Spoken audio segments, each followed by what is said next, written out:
Hello everyone. So in this video, I'm going to talk about how to integrate your Spring Boot application with the Prometheus monitoring server. Okay. So Spring Boot already have a production grade feature. We call it as a Spring Boot Actuator, which provide a number of different endpoints to give you the overall health of the application, right? It basically gives you, for example, what is the total the memory session caching status as well as the heap map or the thread dump and all those things, right? So the Prometheus server is basically use some of that data to create a dashboard so that you can basically um, you can monitor the application, right?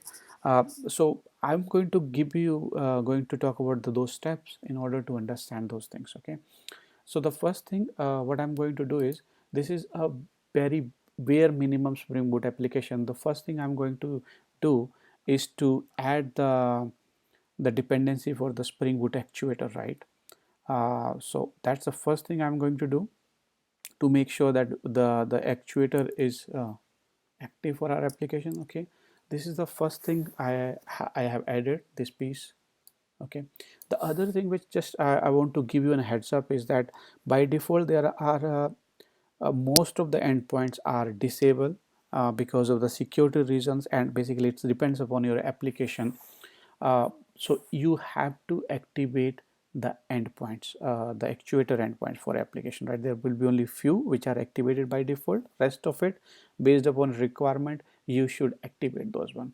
But for the demonstration and for this video tutorial, I'm going to activate all of those endpoints, right? Don't do it on your production because there can be side effect of that one. Okay, so what I'm going to do is I'm going to start this application and let's see the output. Okay, right, so I started my application and you can already see that there are a number of endpoints which are being exposed by the Spring Boot actuator, right? As I said, this is the this is basically a production grade application, right? So there are a logger endpoint, heap dump endpoint, thread dump endpoints, and all those things. But right now you don't see any. Okay, so before I go there, I just want to give you an idea. Okay, so the Prometheus servers need a data into a certain format so that it can scrap that data and it can build the overall status or the layout and the dashboard for you. Okay, so in order to integrate the Prometheus server with the Spring Boot actuator, we need to add one more dependency to our application. And what that going to do is, it's going to expose another endpoint which will be used by the Prometheus server. Okay, so let's do that. I'm back to the pom.application application and I'm going to add one more dependency to our application. Okay, and the dependency is this one, the Micrometer registry Prometheus. What it is going to do is, it's going to add one another endpoints.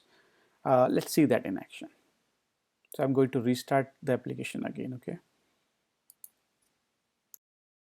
so you can see this is the new endpoint which was not earlier, right? So this is the endpoint for the Prometheus server, right? If you click in that one, it has a data into a certain format that will be understood by the Prometheus server. Okay, uh, I'm not going to talk about how to install or how to configure the Prometheus server, but I'm going to talk about a very big configuration file which will be used by the Prometheus server. So I'm going to give you a high level of idea what are the different points in that one. Okay, for this tutorial, I have installed the Prometheus server using the Docker. If you want to do it using a Docker, you can do that. If you want to install it as a standalone thing, you are more than welcome to do. So if you are going to follow the Docker one, you can follow the Prometheus the documentation. This is really good, right? You don't have to do any extra step there. Okay, so let's get back to our example and let's see the configuration file, which is the Prometheus YAML file, right? This is the file which has a certain things which basically give us an idea what we should do. So this is the Prometheus.yaml file. You have to create this file because this file will be read by the Prometheus server when you start your server.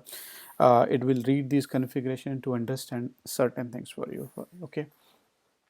uh, this is already well documented. I'm going to give you the URL at the end of this tutorial, which is going to give you the step-by-step information, including installing the Prometheus server using your Docker image. Okay. So this is basically the first line says by default, okay, how quickly I should scrap, or the Prometheus should scrap the server, because you need to set the interval, right? How quickly you want to get the data out of your application, so that you have the latest status update for your application, the health update for your application, right? So this is the job which will be created into the Prometheus server. How quick, what is the interval? That is a 5 second, right? This is the target, this is the Prometheus server which we will be using to see the overall dashboard. The job name, another job name is, if you see, this is the Spring Boot Actuator job name. This is basically where we are going to consume the data out of the Spring Boot application, right? The metric path says what is the endpoint within the Spring Boot application, or the actuator endpoint, that will be used by this job to get the data. That's the frequency, and this is the target for your application, right?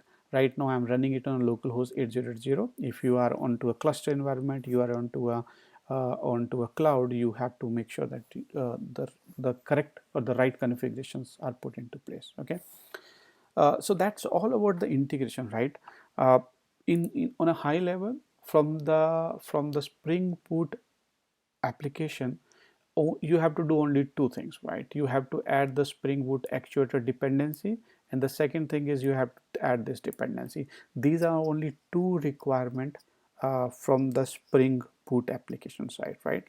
So let's start our Prometheus server and see uh, how the data will look like. All right, so I started my application by passing this one. If you see, this is the what I'm doing is I'm passing the Prometheus YAML file to basically provide those custom configurations to the Prometheus server. Okay, so let's go back to the browser, and let's open our browser into 9090. Okay,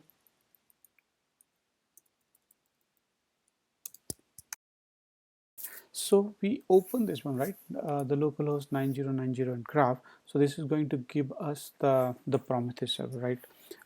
There are a couple of things which you can quickly check in order to make sure that an integration is working fine. The first quick thing is go to the status and go to the targets. Okay, so right now if you see, this is the 9090 matrix target for the Prometheus, but that is the endpoint target for our Spring Boot actuator, right? So this is the target that will be used by the Spring Boot. So you have to make sure that whatever the endpoint target you have configured into the YAML or the Prometheus YAML file, those should be there, and the status should be up and running. Okay, so for now our integration is working perfectly fine, and we can see that okay, the endpoint is there and it's working as expected, right? Let's go back to the our graph section. There are a number of different things which are already being defined by the Spring Boot, sorry, by the Prometheus server, right? There are a number of different metrics you can use. This basically is subjected to your application uses, right? For example, I can check, okay, what is the CPU uses, right? And that's the value, right? If you go to the console, so this is the overall, because we started our application just some time back, right? So you can always say maybe give us something as for, because there is no data point, right? So you won't find anything, but our application is just new one, right? So you can see there are different number of endpoints. For example, these are the Prometheus built-in endpoints. There are the Tomcat max session, active sessions, and all those things, right? But as I said, this is all depends upon what do you want to use for your application. I can check the CPU, kind of the system CPU count, right? This is basically a dashboard, right? And then you can work on the different kind of, you can combine, you can create a custom layout for your application using the Prometheus dashboard. It's up to you, but as I said, the main part was to making sure that the integration is working fine. I hope this helps for you. This helps, and is going to give you at least some kind of idea how to integrate the Prometheus with the Spring Boot actuator. In next tutorial, we are going to talk about how to integrate the Spring Boot actuator with Prometheus along with the Grafana. I hope you like that this video.